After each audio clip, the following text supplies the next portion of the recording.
The day I finally refused to stay quiet was the day a stranger changed my life. At least that is how I remember it now.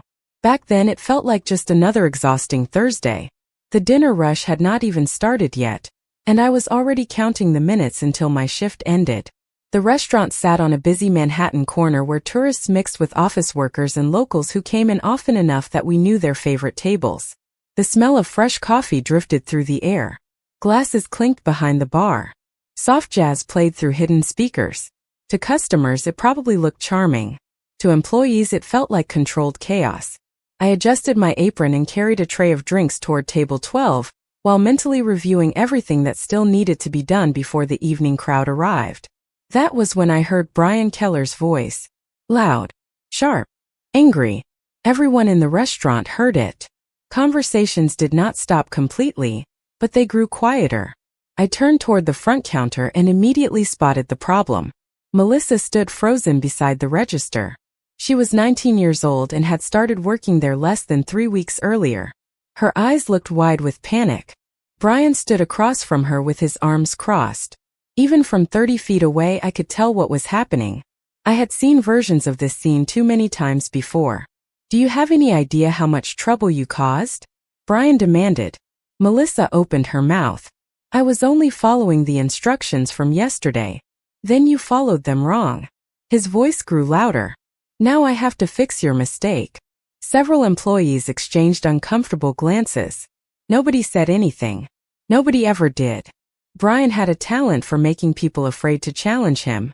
Officially, he was the general manager. Unofficially, he acted like he owned the entire building. The frustrating part was that Melissa had not done anything wrong. I knew because I had been there yesterday. Brian himself had given those instructions. He had simply forgotten. Unfortunately, admitting that would require taking responsibility, and Brian avoided responsibility the way normal people avoided food poisoning. I should have stayed out of it. That would have been smarter, easier, safer. Instead, I set my tray down and walked toward the counter. Melissa followed exactly what she was told, I said. Silence spread through the room. Brian slowly turned toward me. The expression on his face immediately warned me that I was making a mistake. Excuse me, he asked. You heard me. My heart was beating faster than I wanted to admit, but I kept my voice steady. She did not make that decision. You did. A few customers glanced in our direction. Melissa looked like she wanted the floor to open beneath her feet. Brian forced a smile that never reached his eyes. Emily, perhaps you should focus on your own responsibilities. I am. One of them is helping new employees succeed. The temperature in the room seemed to drop 10 degrees. For a moment nobody moved. Nobody spoke. Then Brian shook his head and laughed softly. That is very noble of you. The way he said it made the compliment sound like criticism. I knew there would be consequences later. Brian never forgot challenges to his authority.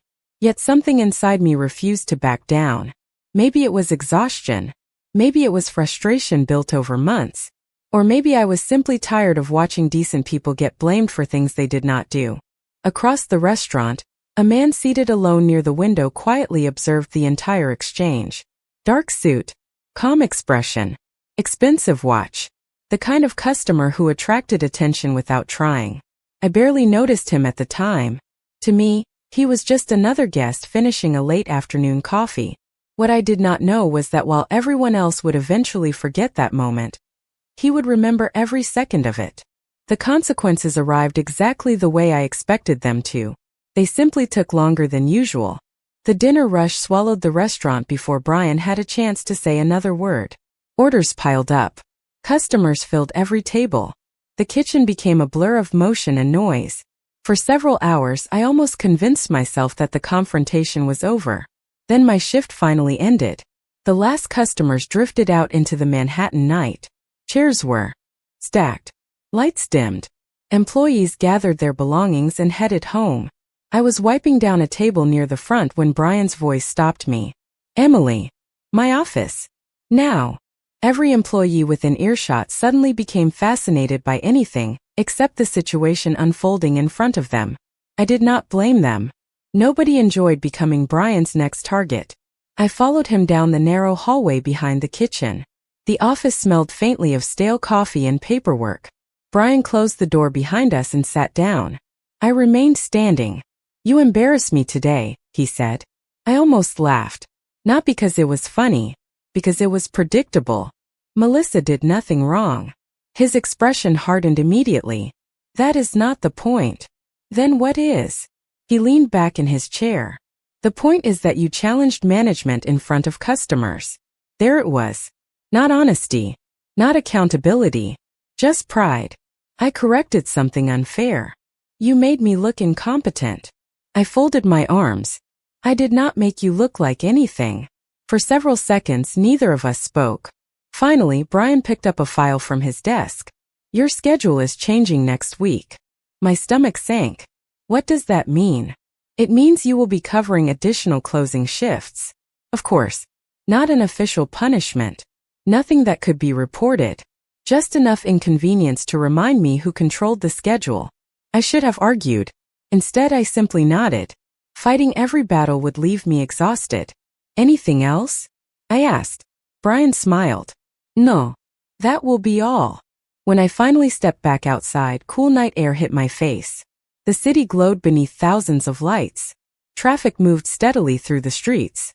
I stood there for a moment trying to shake off the frustration. "You should not have to apologize for being honest." The voice startled me. I turned. The man from the window table stood several feet away holding a takeout coffee cup.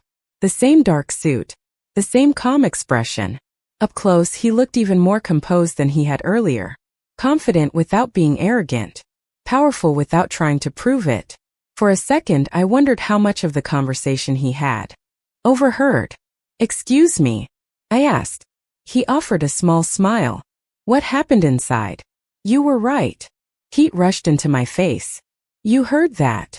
"Enough." I sighed. "Great." To my surprise, he laughed softly.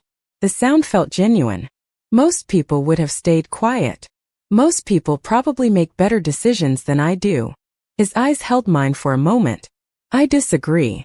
Something about the way he said it made me pause. It was not flirtation. It was respect. Real respect. The kind that felt surprisingly rare. Before I could think of a response, his phone buzzed. He glanced at the screen briefly. Whatever message appeared seemed important. "I should go," he said. Then he hesitated. "For what it is worth, do not let people convince you that integrity is a weakness." I watched him walk toward a waiting black car parked near the curb. A driver opened the rear door before he even reached it. The vehicle disappeared into Manhattan traffic moments later. I never learned his name that night. I only knew that for the first time all day, someone had made me feel less alone.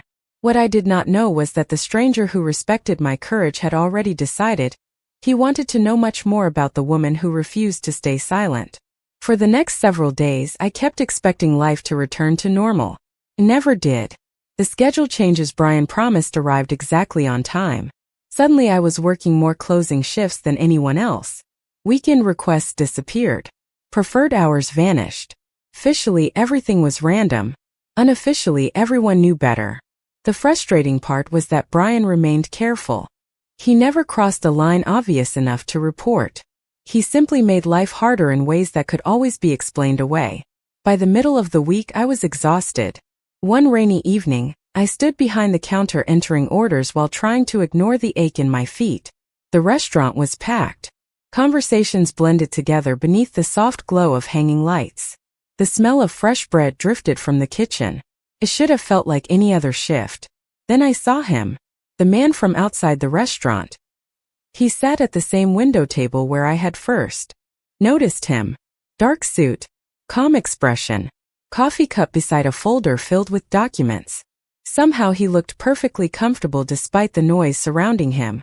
For a second, I wondered whether it was a coincidence. Then our eyes met. A small smile appeared on his face.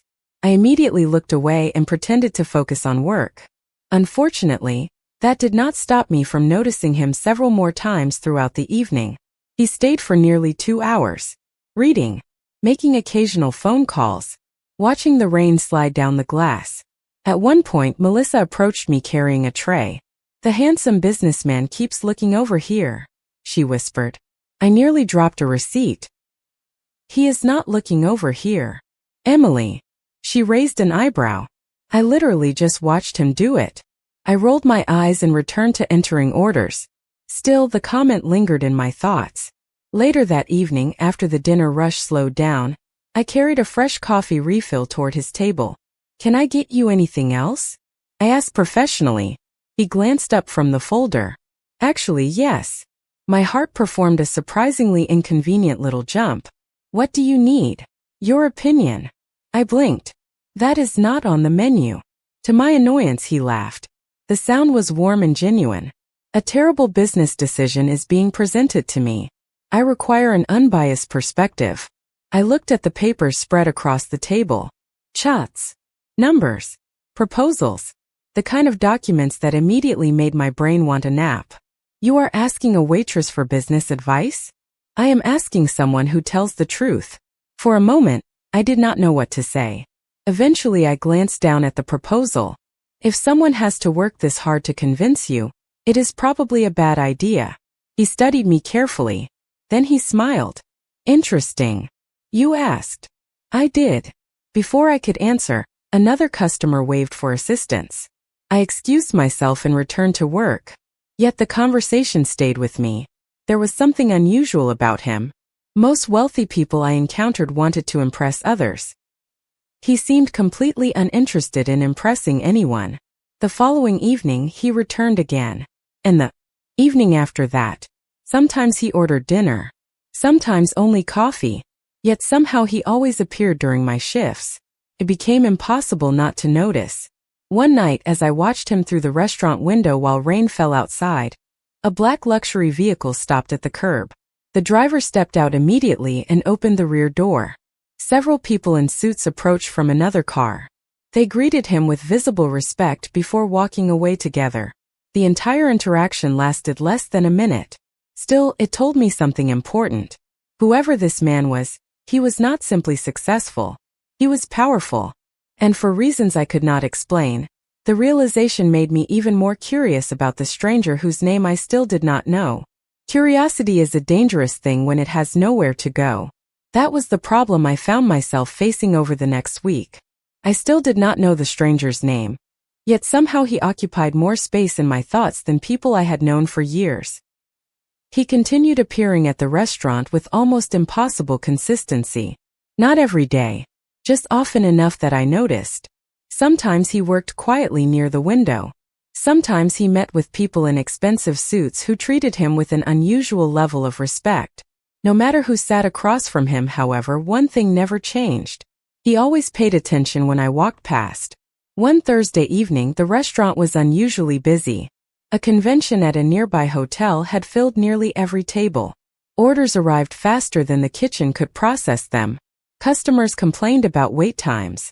Employees rushed between tables carrying trays and receipts. Brian spent most of the evening hiding in his office while everyone else struggled to keep the restaurant functioning.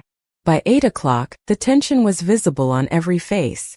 Melissa accidentally dropped a stack of menus near the entrance. The sound echoed through the room. Before she could even bend down to collect them, Brian emerged from nowhere. Unbelievable! He snapped loudly. Several customers turned their heads. Melissa immediately looked embarrassed. I am sorry. Sorry does not help when people are trying to run a professional business. I watched her shoulders sink. Something inside me tightened. Once again, the mistake was tiny. Once again, the response was completely disproportionate. Before I could say anything, another voice interrupted. Calm. Controlled. Impossible to ignore. Actually, I believe she handled it quite professionally. The entire room seemed to pause. Brian turned toward the source of the comment.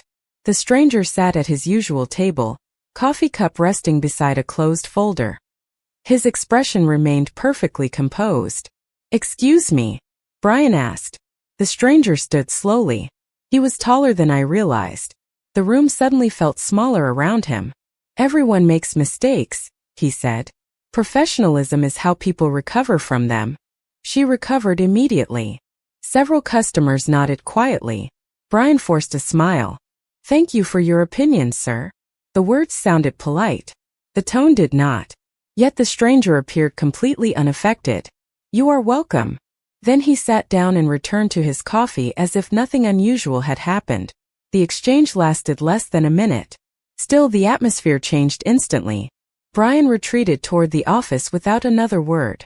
Melissa looked like she had just witnessed a miracle. Later that evening, after the crowd finally thinned, I approached the window table carrying a fresh coffee refill. You did not have to do that, I said. He glanced up. Do what? Help Melissa. I was simply stating a fact. I shook my head. Most people would have stayed out of it. A faint smile appeared. That sounds familiar. I laughed despite myself. For a moment, neither of us spoke. The comfortable silence surprised me. Eventually, I gathered enough courage to ask the question that had been bothering me for days. Who are you? His eyes held mine. Not guarded. Not defensive. Thoughtful. My name is Luca. The answer felt simple, yet somehow significant. Emily, I replied. I know. My heart nearly stopped. Then he smiled. Your coworkers say your name approximately 200 times per shift. Relief mixed with embarrassment. He had a point. Still, hearing my name in his voice felt strangely important. As I walked away, I could not explain why the evening felt different. All I knew was that for the first time since this strange story began, the mysterious man by the window was no longer a stranger. And somewhere deep inside, I had the unmistakable feeling that meeting Luca Moretti was only the beginning of something much bigger than either of us expected. Some people enter your life loudly. Others arrive so quietly that you do not realize their importance until they are already part of your routine. Over the next few weeks, Luca became part of mine. It happened gradually. A conversation here. Coffee refill there. 5 minutes between tables. 10 minutes after closing. Nothing dramatic. Nothing inappropriate. Just two people talking. Yet those conversations somehow became the part of my shift I looked forward to most. I learned that he traveled frequently for business. I learned that he preferred coffee without sugar. I learned that he listened far more than he spoke.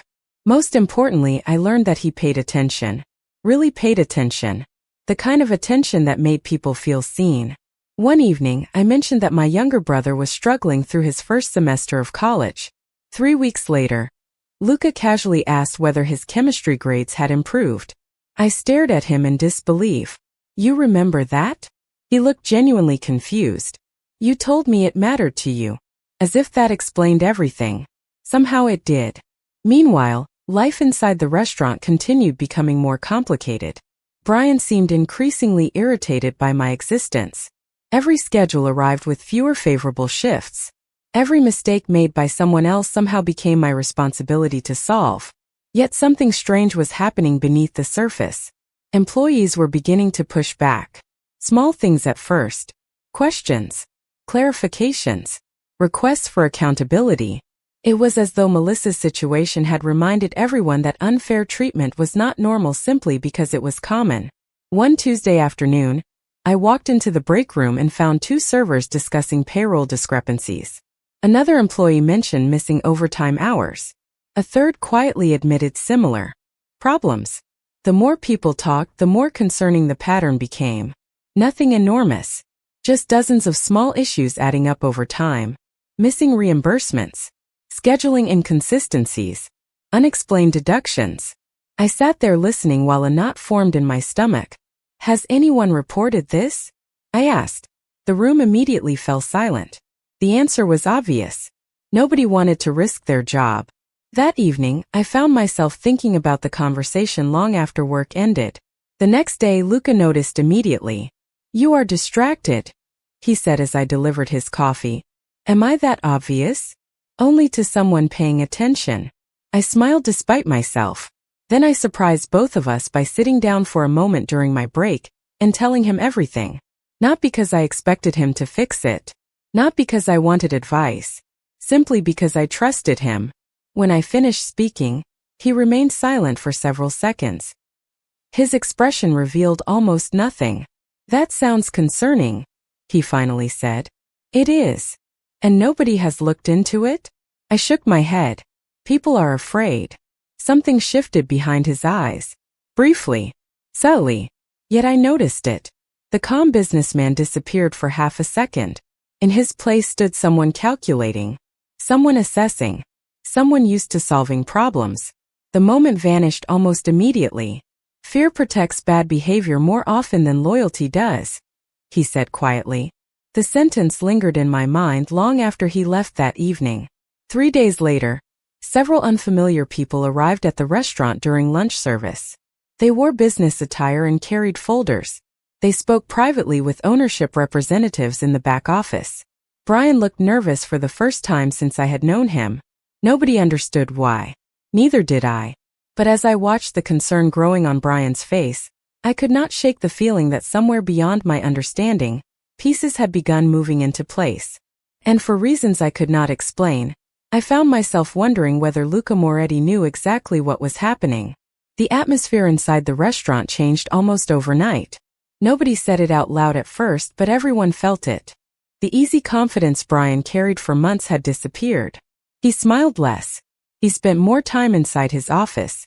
He checked his phone constantly. Employees noticed. Customers noticed. Even suppliers seemed to notice. Whatever had started behind the scenes was beginning to affect him. One Monday afternoon, I arrived for my shift and found Melissa waiting near the employee entrance. Her eyes were wide with excitement. "You are never going to believe this." I laughed. "That usually means I am absolutely going to believe it." She lowered her voice. "Corporate auditors are coming back today." My eyebrows rose. "Again?" She nodded eagerly. "Second time this week." That was unusual. Very unusual. The restaurant belonged to a regional hospitality group with dozens of locations. Most stores never saw auditors more than once every few years. Yet suddenly ours seemed to be attracting constant attention. By lunchtime, 3 people in professional business attire were reviewing records in the back office. Employees whispered theories between tables. Nobody knew exactly what was happening. Everyone knew it mattered. Brian spent most of the afternoon trying to appear relaxed. Unfortunately for him, he was terrible at it. The harder he acted normal, the more nervous he looked. Around 4 o'clock, Luca arrived. As always, he chose the table near the window. As always, he ordered coffee. The familiar sight somehow settled my nerves. When I brought his cup, he studied my expression carefully. "Something interesting happened today." It was not a question. I laughed softly. "How do you always know? You are easier to read than you think." I shook my head. "Auditors are back." His reaction was almost invisible. "Almost. Really? Everyone is talking about it." I sat down briefly during my break. "Brian looks like someone waiting for a dentist appointment." A hint of amusement appeared in Luca's eyes. "Perhaps he has a reason. Do you know something?" The question escaped before I could stop it. For the first time since I met him, he hesitated. Only for a second. Then he smiled. "I know that accountability eventually catches up with most people." The answer felt careful. Deliberate. Not dishonest. Just incomplete. Before I could push further, my break ended. The dinner rush arrived. Hours passed in a blur of activity. Then, shortly before closing, something extraordinary happened. Ownership representatives appeared unexpectedly. Not local managers. Not district supervisors. Actual company executives. The kind who rarely visited individual locations. Conversations stopped as they entered. Brian immediately approached them. 20 minutes later, they escorted him into the office. The door closed behind them. Nobody knew what was being discussed. Yet every employee seemed aware that something important was unfolding. Nearly an hour later, the door opened again. Brian emerged carrying a cardboard box. The room fell completely silent. He walked through the restaurant without speaking, without looking at anyone, without his usual confidence. Moments later, he disappeared through the front entrance and into the Manhattan night. Nobody moved. Nobody spoke. Then Melissa whispered exactly what everyone else was thinking. Did that just happen? It had. Over the next several days, pieces of the story emerged. Payroll discrepancies, improper scheduling practices, missing documentation, complaints that had never been investigated. The company acted quickly. New management arrived. Employees received corrections for previous payroll issues. For the first time in months, the restaurant felt lighter, fair, hopeful. One evening after hearing another update, I found myself looking toward the window table. Luca sat there quietly as always, watching, listening, calm. Yet suddenly a thought entered my mind that refused to leave. What if none of this had happened by accident? And what if the man drinking coffee across the room knew far more about the situation than he had ever admitted? Once a question takes root in your mind, it becomes surprisingly difficult to ignore. That was exactly what happened after Brian left. The more I thought about everything that had unfolded, the harder it became to believe it was all coincidence. The timing felt too perfect. The auditors, the ownership visits, the sudden investigation, the corrections that followed. None of it made sense. At least not until I looked toward the window table and remembered Luca's expression the day I told him about the payroll concerns. Calm on the surface, calculating underneath. For the first time since meeting him, I found myself wondering who he really was. Not what he did for work. Not where he traveled. Who he actually was. A week passed before I finally asked. It happened on a quiet Wednesday evening. Rain tapped softly against the windows. The restaurant was half full. Luca sat alone reviewing documents while I finished organizing receipts behind the counter. When my break arrived, I carried 2 coffees to his table before I could lose my nerve. "One of these is yours," I said. He smiled. "And the other?" The price of answering a question. His amusement deepened immediately. "That sounds dangerous." "It probably is." I sat down across from him. For a moment he simply waited. Patient. Unhurried. As though he already knew what was coming. Finally I asked, "Did you have something to do with what happened here?" His eyes remained on mine. The silence lasted several seconds. Long enough to tell me everything I needed to know. "Why would you think that?" he asked. "Because the timing was impossible." He glanced toward the rain-streaked windows. "Sometimes people simply receive the attention they deserve." The answer was careful. Too careful. I laughed softly. That was not a real answer. "No," he admitted. "It was not." For a moment neither of us spoke. Then he placed his coffee cup down and leaned back slightly. "Emily, if someone becomes aware that people are being treated unfairly, is it wrong to ask questions?" I considered that. "No." "Is it wrong to make sure rules are being followed?" "No." A small smile appeared. "Then perhaps that is all that happened." Technically, he still had not answered me. Yet somehow I understood. He had not punished anyone. He had not manipulated outcomes. He had simply made certain that people who could act were paying attention. The realization settled over me slowly. What affected me most was not the influence itself. It was the fact that he had never taken credit for it. Most people would have announced their role immediately. Luca seemed determined to hide it. "Why?" I asked quietly. His expression softened. "Because the important part was never me." Something about that answer stayed with me. Days later I still thought about it. Then another surprise arrived. One afternoon, ownership announced employee recognition awards for several staff members who had demonstrated leadership and professionalism during difficult circumstances. To my complete shock, my name was first on the list. I stood frozen while coworkers applauded. Melissa nearly knocked me over with a hug. The recognition came with a raise and a promotion opportunity. For a moment, I could barely process what was happening. Later that evening, after everyone else had gone home, I stepped outside into the cool Manhattan air. A familiar black car waited near the curb. Luca stood beside it. The city lights reflected across the wet pavement around us. "Congratulations," he said. I laughed. "You knew before I did." "I hear things." That answer should have sounded arrogant. Somehow it did not. We stood there talking for nearly an hour. About work. About life. About everything and nothing. As the conversation continued, one truth became impossible to ignore.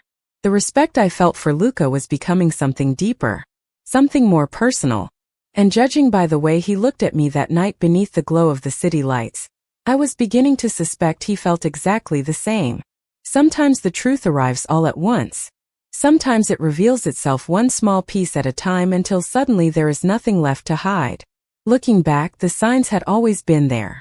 The driver who waited outside no matter the weather. The business executives who treated Luca like someone far above their position. The phone calls that seemed capable of moving entire situations forward with remarkable speed. I noticed every clue. I simply never connected them together. That changed on a cool autumn afternoon. The restaurant had become a different place over the previous month. Employees smiled more. Turnover slowed down. New management listened when concerns were raised. The atmosphere felt healthier, lighter. For the first time since I started working there, people seemed genuinely happy to be part of the team. I was organizing inventory reports when Melissa rushed into the storage room carrying her phone. Emily. Her voice sounded strange. You need to see this. I frowned. See what? She turned the screen toward me. An article filled the display. The headline featured a photograph I recognized instantly. My stomach dropped. Luca stood at the center of the image wearing a dark suit, while surrounded by business leaders and reporters. The article described a major acquisition involving multiple hospitality companies, investment groups, and commercial properties across New York.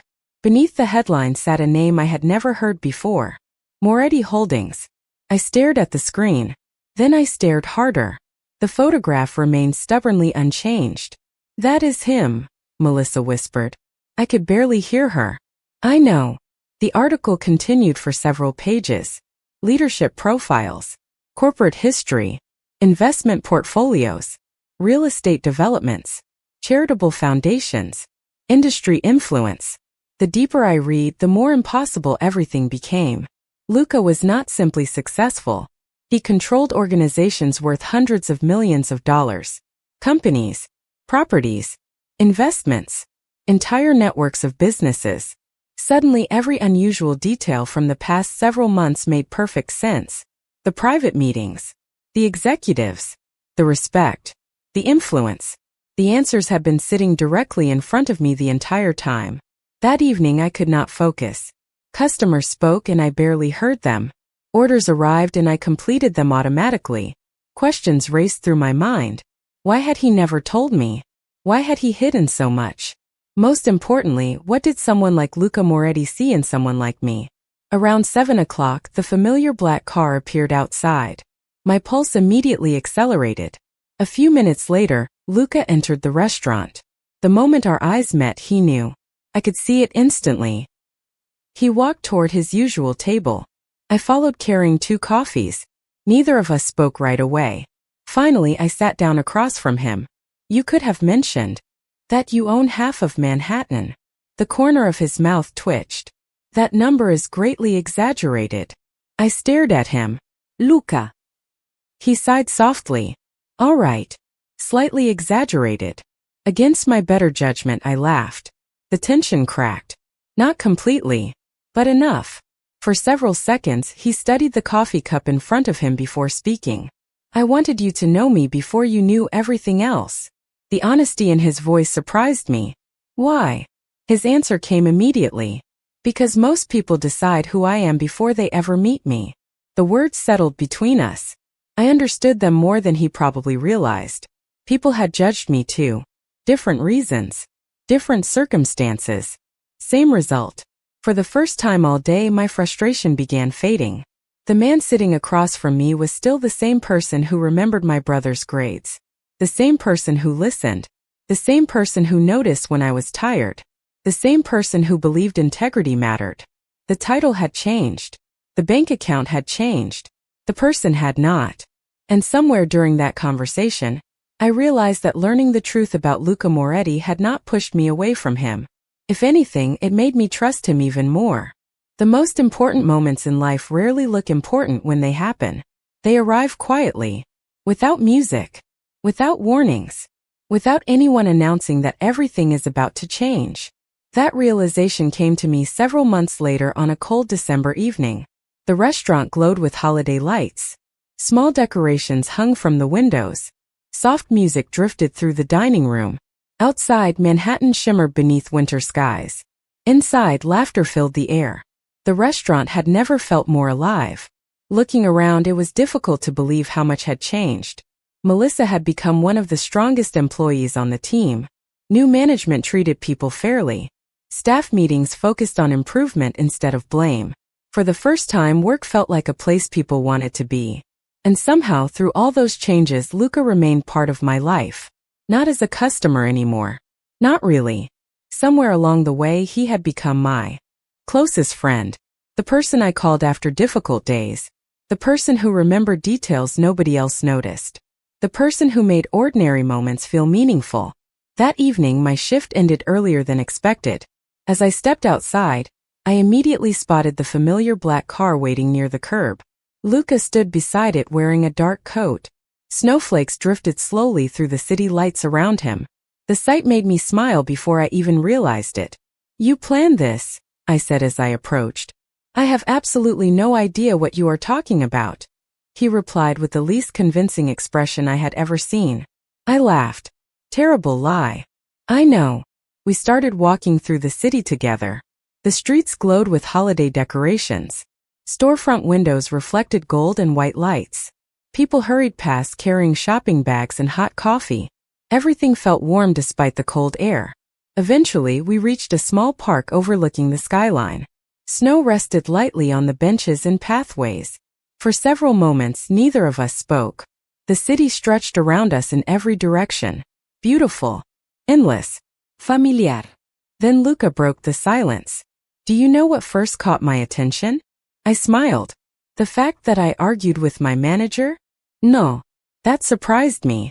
"Then what?" His answer came without hesitation. "You stood up for someone who could not stand up for herself." The words settled softly between us.